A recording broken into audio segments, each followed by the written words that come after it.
Halo Curious People semuanya, balik lagi di channel aku, Dimas Sumantri. Nah, di konten kali ini aku bakal bahas yang lagi rame dibicarain di internet. Dan tentu aja ini masih sesuai sama niche di channel aku, yang mengenai segala hal dan segala macam sains lah. Nah, beberapa hari yang lalu, internet ini baru aja digemparkan sama berita yang lumayan besar ya, di mana para ilmuwan di sini berhasil menghidupkan kembali spesies yang udah punah sekitar 10.000 tahun yang lalu, yaitu direwolf. Over 10,000 years ago, a howl was lost to time.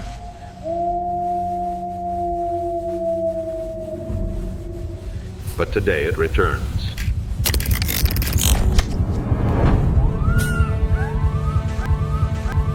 Jadi buat kalian yang nggak tahu direwolf itu apa, jadi direwolf itu adalah spesies serigala purba yang hidup sekitar 250 sampai 10.000 tahun yang lalu di Amerika Utara dan sebagiannya di Amerika Selatan.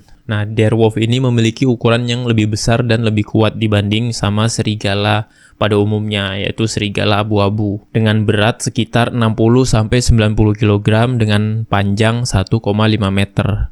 Nah, di sini adalah ilustrasi dari direwolf sama greywolf yang aku buat sendiri pakai AI. Dari ilustrasi ini kita bisa dapat gambaran mengenai perbedaan direwolf sama greywolf biasa.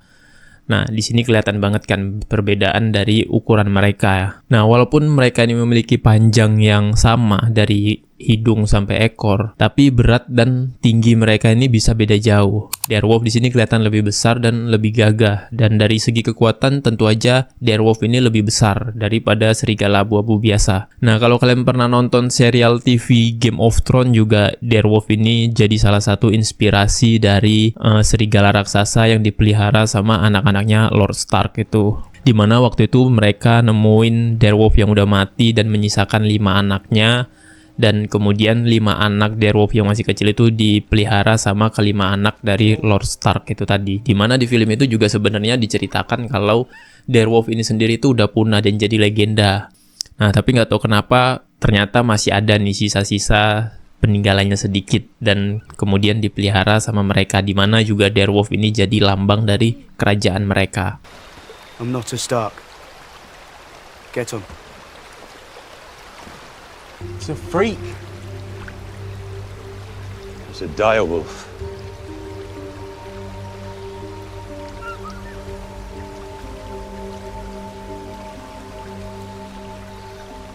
Suffolk beast. There are no direwolves south of the wall. Now there are 5. You want to hold it?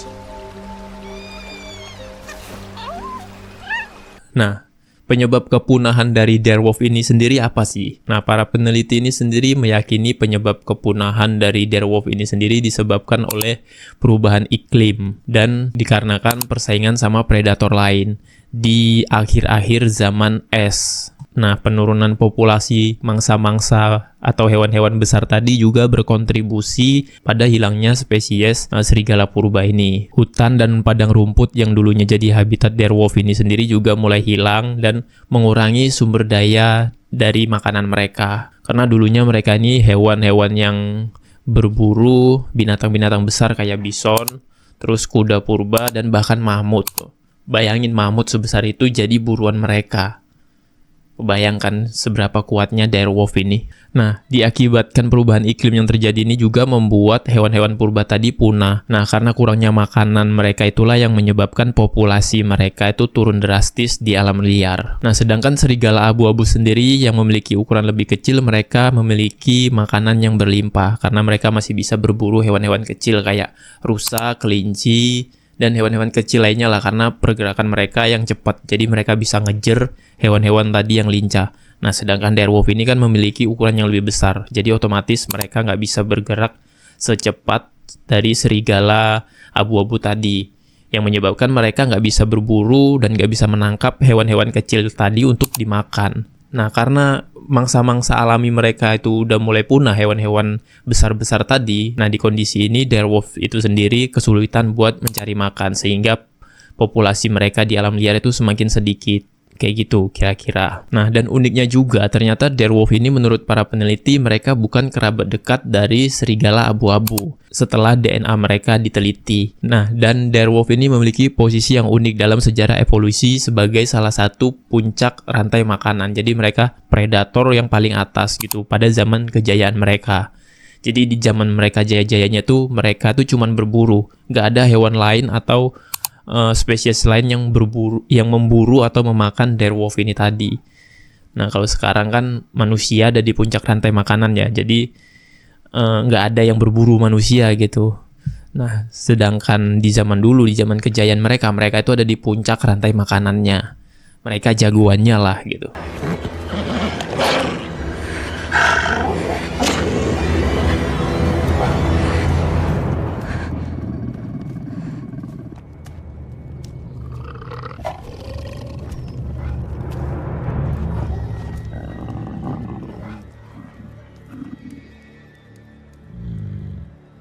Nah, sekarang coba kalian bayangin hewan yang udah punah sekitar 10.000 tahun lalu, sekarang dihidupkan lagi dengan kecanggihan ilmu pengetahuan sekarang.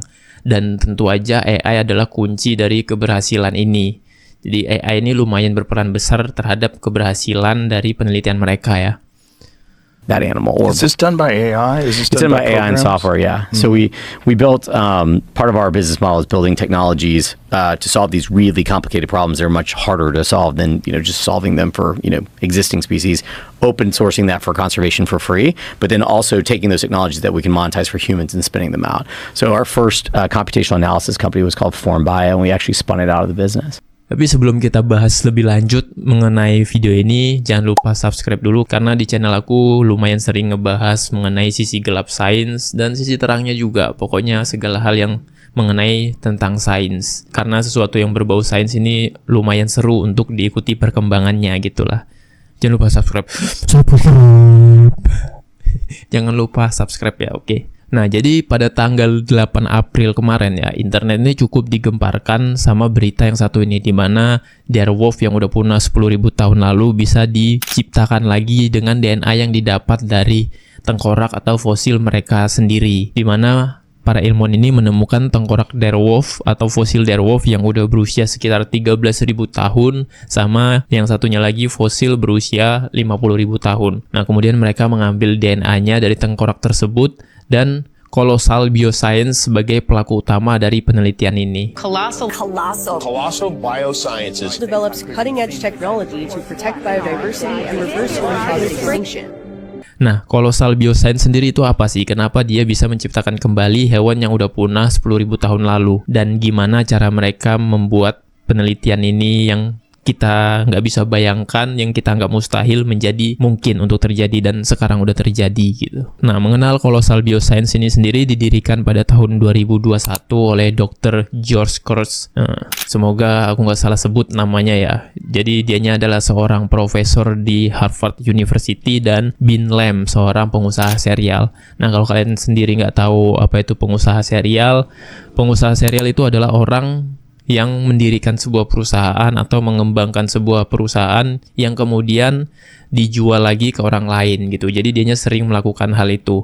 Jadi kayak contohnya di Colossal Bioscience ini didirikan oleh Bin Lam, terus dikembangkan sama dia, dan mungkin ketika namanya udah besar kayak sekarang ini, suatu saat bakal dijual ke orang yang berminat gitu. Mungkin Elon Musk kali bakal dijual, terus dianya bikin perusahaan baru lagi, berkembang, dapat nama, terus dijual lagi. Nah, Bin Lam itu kayak gitu kerjaannya. Nah, Colossal Bioscience sendiri ini berfokus pada teknologi CRISPR untuk di-extension spesies yang telah punah. Selain direwolf, mereka juga memiliki proyek untuk menghidupkan kembali mamut berbulu.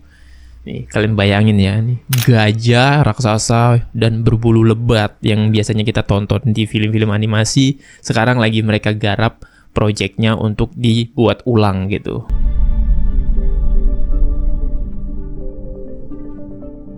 Colossal is the world's first de-extinction company, and we combine de-extinction with species preservation, and our goal is to make extinction a thing of the past. Nah, CRISPR ini sendiri adalah teknologi yang digunakan untuk mengambil DNA dari fosil hewan yang udah punah tadi. Terus DNA itu direkayasa sedemikian rupa dan digabungkan dengan DNA hewan modern sebagai dasar untuk menciptakan kembali hewan yang udah punah tadi. supaya gen dasar dari hewan modern tadi memiliki karakteristik seperti direwolf yang udah punah. Dan hewan yang lahir nanti juga diharapkan memiliki karakteristik yang sama dengan hewan purba tadi, mulai dari ciri fisik sampai perilaku atau kebiasaan mereka lah. And Colossal took 2 of those samples and was able to generate whole genome sequences from each. And so this is incredible for any species, let alone species that have been extinct. So what you can do is you can map that to its closest living relative. Nah, bahasa simpelnya tuh gini lah, mereka ngambil DNA hewan purba tadi yang dari fosil yang mereka temukan, terus mereka teliti nih apa aja genom yang berbeda dari DNA tersebut antara hewan serigala purba tadi sama serigala modern, yaitu grey wolf ini. Nah, setelah mereka tahu perbedaannya apa aja, nah kemudian mereka mengedit DNA hewan modern tadi supaya mirip dengan DNA hewan purba tadi. Kemudian DNA yang udah diedit dimasukkan ke embrio serigala abu-abu, dan kemudian mereka memilih anjing sebagai induk dari embrio tadi, yang mana nanti anjing ini akan melahirkan anak serigala yang DNA-nya udah direkayasa tadi. Mungkin bingung ya, serigala DNA-nya dirubah jadi direwolf, terus yang ngelahirin itu anjing. Wah, gila. Makin gak masuk akal aja ya ilmu pengetahuan sekarang. Nah, di mana akhirnya si anjing ini yang berperan sebagai induknya melahirkan 3 bayi serigala yang gennya udah dirubah tadi.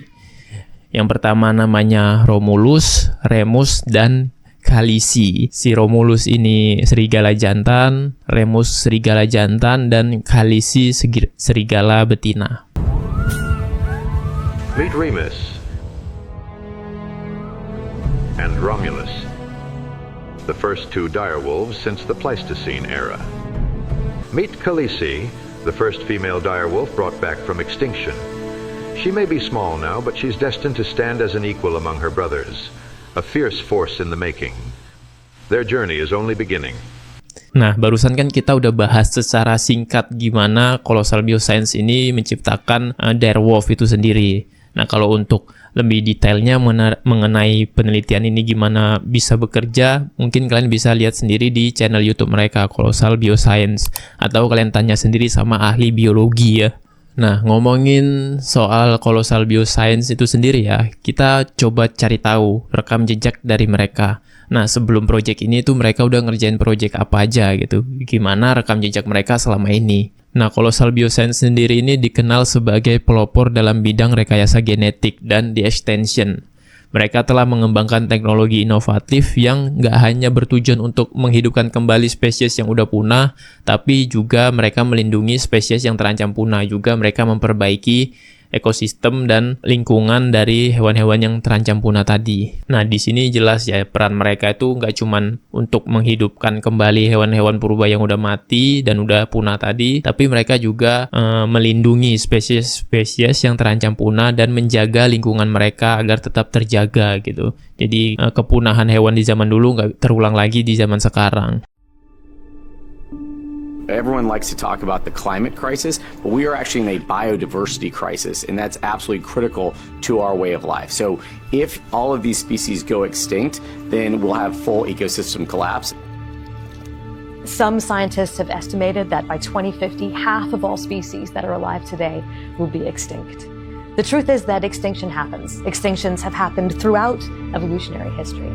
But right now, the rate of extinction is estimated to be 1,000 to 10,000 times faster than the base rate in the fossil record. And a lot of that is our fault. We need a solution.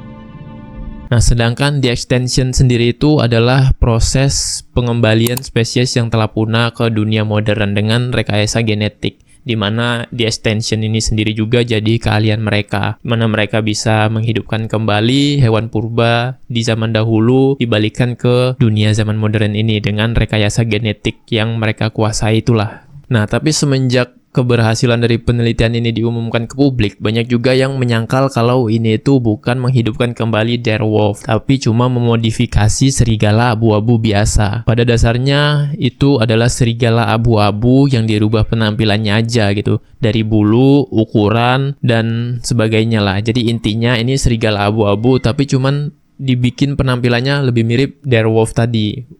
bulunya lebih putih, kayak putih salju, terus ukurannya yang lebih besar gitu. Menurut kalian gimana?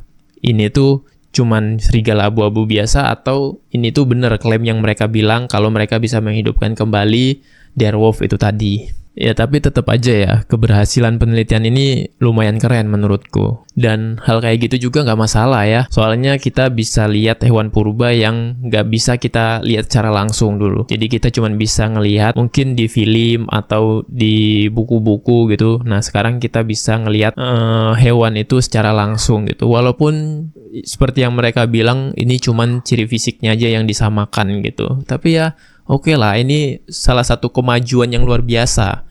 Mungkin sekarang cuman bisa penampilannya, mungkin beberapa tahun lagi udah bisa sempurna gitu ya. Kita nggak tahu juga gitu. Dan mungkin suatu saat T-Rex gitu bisa dihidupin kembali dan kita jadi mangsa mereka lagi, kita nggak tahu ya. Tapi jangan sampai itu terjadi nantinya. Dan kalau seandainya penelitian mamut yang mereka lakukan sekarang ini berhasil kan keren juga ya. Walaupun misalnya mereka pakai DNA gajah, tapi karena udah dimodifikasi penampilannya jadi lebih mirip mamut gitu, ukurannya lebih besar dan memiliki bulu yang panjang dengan gading yang menjulang tinggi. Walaupun secara penampilan itu mamut, tapi mungkin dalam-dalamannya tuh gajah ya nggak masalah juga lah. Yang penting kita bisa menikmati, wow ini mamut di zaman dulu kan. Kita terpesona juga gitu. Nah, menurut kalian gimana soal penelitian ini? Kalau kalian ada komentar atau kalian lebih paham mengenai berita yang baru aja muncul kemarin, kalian bisa komen di kolom komentar biasa. Dan kalau kalian suka, kalian boleh like. Dan jangan lupa di subscribe juga ya, karena kalau kalian nggak subscribe, aku nanti malas bikin video lagi jadinya gitu. Tapi ya udah kayak gitu aja. Terima kasih buat kalian yang udah nonton. Bye-bye.